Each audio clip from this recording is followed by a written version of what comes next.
Hi, everyone. Today I'm going to talk about the rhetorical situation and how understanding this concept can help us write more effectively in professional settings. We'll also look at a workplace example so you can see how it applies in real life and maybe get a better understanding of how and when to use it. Now, what is a rhetorical situation? Rhetorical situation is simply a moment where communication can make a difference.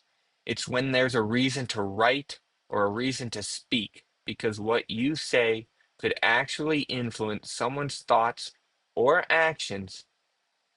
For example, writing a job application is a rhetorical situation because the way you communicate can determine whether you get hired or not. The three key terms. Bitzer gave us three main terms to understand rhetorical situation. Rhetorical exigence means the problem or opportunity that makes you want to write. Like if a company needs to explain a new policy clearly so everyone understands. Rhetorical audience means the people who can act on your message. In the policy example, this would be the audience of employees who need to follow this policy. Constraints are anything that limits or shapes how you communicate. This would be time limits, company tone, legal requirements, or even the audience's attitudes. Why does this matter in professional writing? Well, understanding the rhetorical situation matters because it helps you make better choices. You can pick the right tone, the right format, the right level of detail. It makes your writing clearer, more persuasive, and more audience focused instead of just writing the way you like to write. You write the way your audience needs to read. This leads to better results whether you're writing an email, proposal, or a formal report.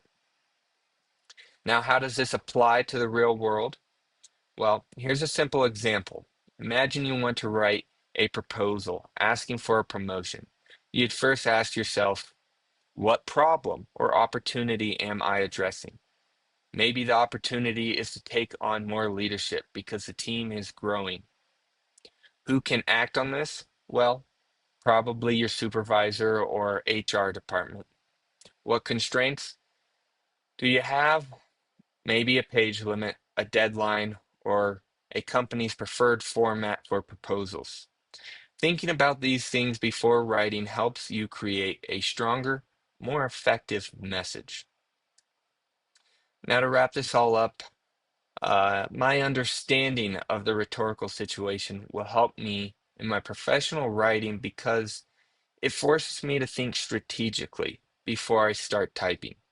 Instead of just focusing on grammar or style, I'll focus on purpose, audience, and context, which ultimately leads to a better communication and better results. Now, before I leave you, I'd like to ask you a few questions to let you ponder. Can you think of a time in school or work when understanding the rhetorical situation would have improved your communication? How might constraints affect the way you write to different audiences, like a boss or a client? What workplace examples can you imagine where identifying the rhetorical exigence first would save time or prevent confusion? Think about those and let me know. And thanks for your time. Have a great rest of your day.